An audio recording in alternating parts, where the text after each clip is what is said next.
Vedare tinokugamuchirai zvekare kune chimwe chirongwa pano paZim Facebook Secrets and Confessions.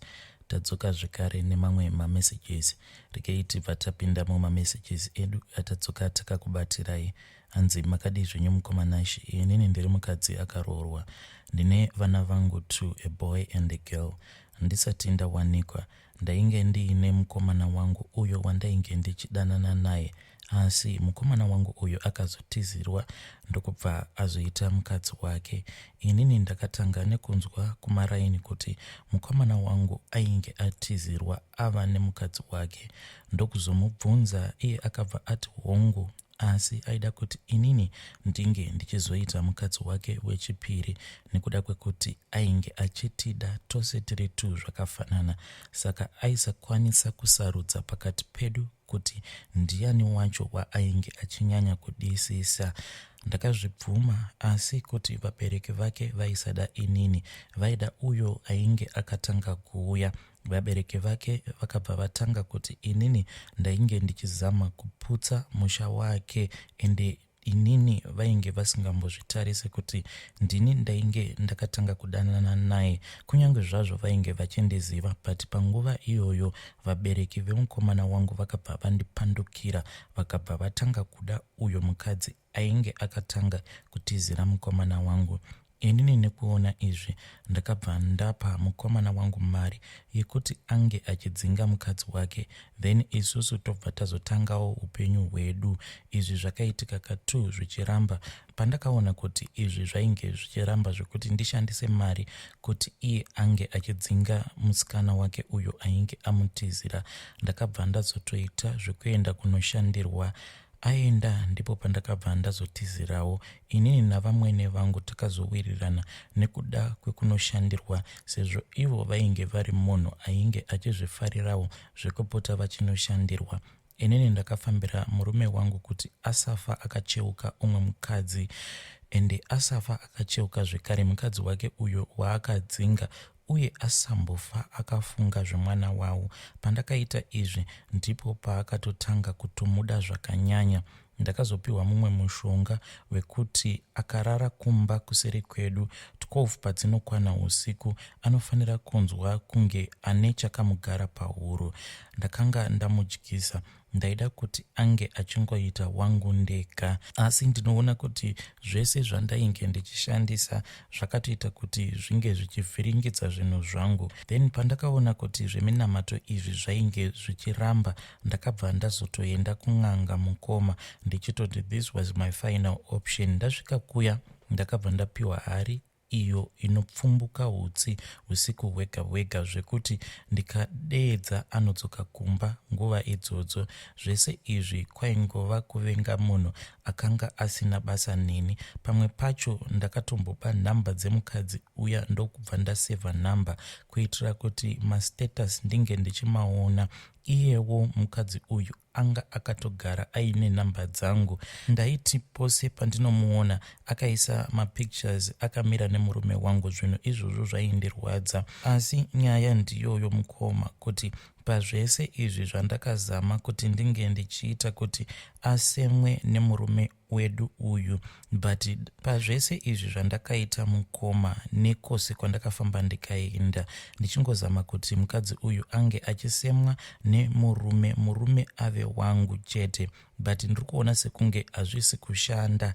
Nyaya yavapo ndeyekuti handikwanise kuona murume wangu aine mukadzi uyu. Ndoita sei nazvo? Because pane zvese zvandiri kuzama hapana kana chiri kumbobudirira. Inini mukoma ndinobhilivha kuti murume uyu ndewangu, nekuda kwekuti ndini ndakatanga kupinda naye murelationship, but uyu akangoti achingodanana nemukomana wangu ndokubva akasika kutizira, inini ndisati ndatizira. Zvinoitawo here vedare? Uyu mukadzi uyu ndiye akandipawo mweya wandainge ndisina. Kubva ndichikura handisi munhu akambofungidzira kuti ndichazoguma ndazobata mishonga yese iyi yandakabata, asi nekudawo kwekuti ndainge ndatorerwa icho chinhu chandainge ndichinyanyisa kukoshesa ndo zvakazokonzeresa kuti ndinge ndichizofamba. Mukoma, ndinokumbirawo kuti munge muchindiposterawo nyaya yangu. Vanzvadzi vedu vakabva vazotumidzira imwe meseji vakati, hari iyi haina chainacho mukati. Iyo hari iyi ndakangonzi haifaniri kuti ndiise panzvimbo pekuti inozorohwa nezuva. Inofanira kugara iri panzvimbo pekuti inenge ingori pakavanzika, haifaniri kurohwa nezuva. Zvainoita hari iyi ndezvekuti pandinenge ndamufunga kana agarisa kumba kwemukadzi wake uyo wekutanga, kana ndikadaidza zita rake, then hari iyoyo inotanga kupfungaira chihutsi, ende inenge ichipfungaira chihutsi sekunge yakagadzwa pamoto, like mukati mayo munenge muine mvura inenge ichitanga kubhoila zviya zvekuti panotanga kubuda steam, ndo zvainenge ichiita, but mukati mayo munenge musina kana chinhu. Saka ndinoti kana ndapfugama ndichimudana, iye anobva azotongokarukawo aipindwa nepfungwa dzekuti regai ndimbodzokera kumba ndimbonoona mudzimai wangu nevana. Zvisinei nekuti ndinenge ndazviita nguvai.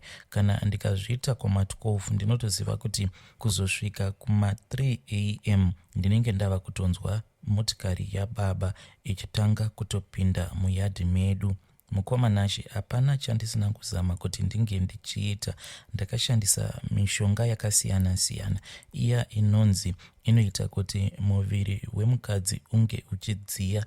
Ndakatoendawo kuzvikoro zvirimo muHarare imomomo zvinodzidzisa vakadzi kuti varume vanobatwa sei, kunyangwe kudzidziswa pabonde. Ndakatoenda ikoko ndikanodzidziswa, ndokubva ndaita zviya zvekuti mukadzi anodhonzwa kuzasi kwake uku, ndichingozama kuti ndinge ndichifadza murume wangu. Asi pazvose izvi zvandakaita, Mukoma, handichazivi kuti kubata-bata kwandakazoita ndiko kuri kukonzeresa here kuti murume wangu asandicheuka. Zviri kuita sekunge mhiko dzose dzandakaita ndakangoita mhiko idzi against myself, because hapana kana chiri kumboshanda. Chinondirwadza, Mukoma, ndechekuti pandainge ndiine nhumbu yangu yekutanga, apo pandakanyanyisa kutanga kufambira nyaya dzangu ndichizonopiwa iyo hari yandinoshandisa kuti ndinge ndichidana murume wangu, ndainge ndiine pamuviri pemwana wangu wekutanga. Saka murume wangu zvaanoita ndezvekuti anoti kana awana mari yaanenge awana anongotiita hafu-hafu. Iye anongotipa mari zviri fair. Inini ndaisarudza kuti ndinge ndichisungirira kamari. Uko kwandakaenda ndakabva ndaudzwa mari yainge yakati one day ndaisakwanisa kuiwana ka1, but ndakazotaurirana naye munhu iyeye akandigadzirira zvinhu zvangu kuti pamwedzi poga-poga ndinokwanisa kumupa. Kunyange mwana wangu paakazvarwa ndaisarudza kuti ndinge ndichimushayisa zvimwe zvinhu zvakakosha, because ndaiva ndiine chikwereti changu chandainge ndichibhadhara kumunhu uyo akandigadzirira zvinhu zvangu, but zvinhu zvacho hazvina kana kumboshanda. Ndakatombozama kuti ndinge ndichidzokera kwaari, but iye akabva ati, kana ukadana murume wako haadzoki here kumba? Ndikati hongu anodzoka. Zvikanzi zvinoreva kuti zviri kushanda. Mukoma, iyi ndiyo nyaya iripo. Zvose izvi zvakakonzereswa nemukadzi uyu akauya kuzonditorera mukomana wangu. Hey, vedare ndo meseji yandakatumidzirwa ichibva kuna vanzvadzi vedu. Zvakangoma hazvo vedu we. Hanzi ndine hari inoburitsa chihutsi, asi please ngatitaurei navo mucomment section. Nyaya yebarika iyi yanetsa. Kana kuri kunzi muriwo paparika, please uyaiwo kuinbox kwangu mondiudza kuti nyaya dzacho dziri kumbofamba sei. Are you happy or you are not happy? Mungava muri imimi mukadzi mukuru pabarika iroro, kana kuti muri imimi amai nini, chimbouyai kuinbox kwangu mombotiudzawo kuti kwenyu muri kuzvifambisawo sei. Regai tibva taenda panyaya yedu inotevera. Nyedu inotevera yakamira sekudai. Hanzi makadii mukomanashi? Inini ndiri murume akaroora mukadzi ane vana vake. Mukadzi uyu anga agara aine vana vake 4. Then takazoti tagara tose ndokubva azondiitirawo mwana 1 ndokubva tazoita vana vedu 5. Zvadaro pavana vemukadzi vakura vacho hapana kana anoda kushanda, vose zvavo havadi kushanda. Ndinomboedza kuudza mukadzi wangu kuti ange achitaura navo, asi kwete izvozvo haaiti zvake. Inini zvangu ndiri munhu wekuti ndinonwa doro kazhinji, handidye pamba nekuda kwebasa rangu. Chikafu nemafizi, even hembe dzevana, ndini ndinoona nezvazvo. Handimbokomplaini nezvazvo because ndinobhilivha kuti kana kuri kunzi unenge wada mukadzi, kana wamuwana aine vana vake, unofanira kuti unge uchingodawo vana vake. Ndizvo zvandainge ndakaitawo pandakasangana nemudzimai wangu. Ndakangozviudza kuti vana ivavo vachavawo vana vangu, asi ndakabva ndangomukumbirawo kuti ange achizondivimbisa kuti achazondizvarirawo wangu. Iyewo akabva azoitawo sekuvimbisa uko kwaainge akandiita, ndokubva azondizvarirawo wangu mwana 1. Kubasa kwangu kunombomuka mabasa, ende ndinotombotsvakira vana ava vakura mabasa. Asi zvavanoita vana ava ndezvekuti kana vakangoshanda svondo chete vanenge vatosiya basa nekutoda mari yavo. Vanenge vava kutodhimanda kubva kumurungu kuti ndiri kuda mari yangu. Apa nguva yacho yekuti tinge tichipiwa mari inenge isati yakwana. Mari yacho yavanopiwa haitengi chimwe chinhu kunze kwedoro. Zvinhu izvi mukomanashi zvakabva zvatanga kundibowa zvekuti ndava munhu wekuti ndinongosiyawo zvakadaro. Nguva zhinji ndinongoenda zvangu ndoenda kudoro neshamwari dzangu, especially kana ari maweekends, because ndinenge ndisingadi zvemutauro. Mazuva ekutanga ndainge ndichienda nemukadzi wangu. Saka inini nemudzimai wangu mukomanashi tiri vanhuwo vekuti takasanganawo mubhawa. Mudzimai wangu uyu ainge achitengesawo mubhawa, ende panguva yacho ainge achitambura. Ndokubva atanga kundiudza life history yake yose, achindiudza kuti munhu ane munyama wekuti anongosangana nevarume avo vaanenge achida, but kumagumo kwazvo varume ivavo vanobva vamutambisa. Mushure mekunge vamutambisa, varume ivavo vobva vangomusiya, because pavana vose ava vaakazvarana nababa vakasiyana, hakuna kana umwe zvake akazombodzoka kuti ange achibatsirana naye mukuchengetwa kwevana ivavo. Saka mukadzi uyu pandakamuziva achishanda mubhawa, mushure mekunge andiudza nyaya yake, mukoma, inini mukadzi uyu ndakabva ndamuda. Plus ndakabva ndaona kuti munhu ari right chaizvo. Kana wakamutarisa, handina kana kuzombobvira. Ndada kuti ange achizoshanda zvekare mubhawa mushure mekunge ndava kudanana naye.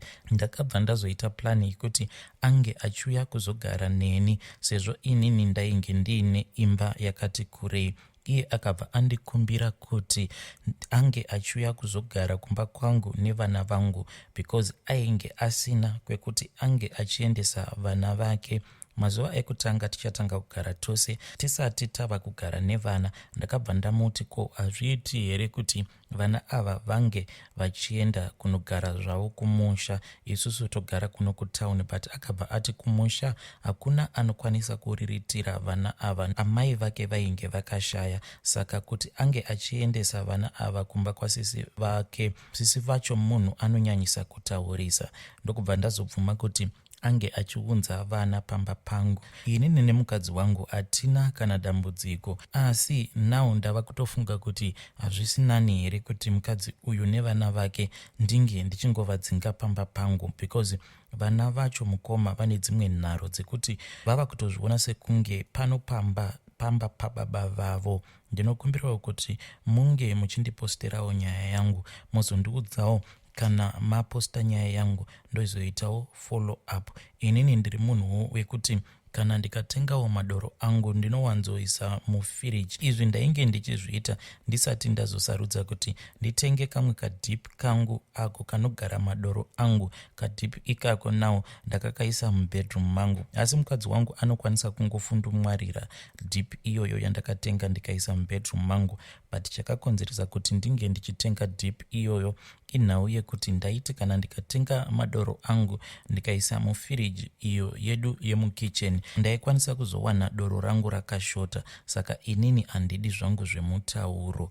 Please mukapostawo nyaya yangu ndiziviseiwo ndikwanise kuzotevererawo macomments evamwe kuti vanoti kudini panyaya yangu iyi. Hei vedare, ndo message yandakatumidzirwa ichibva kuna mukoma vedu avo.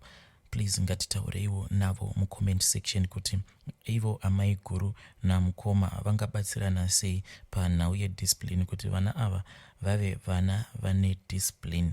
Please ngatipewo mukoma vedu maadvices.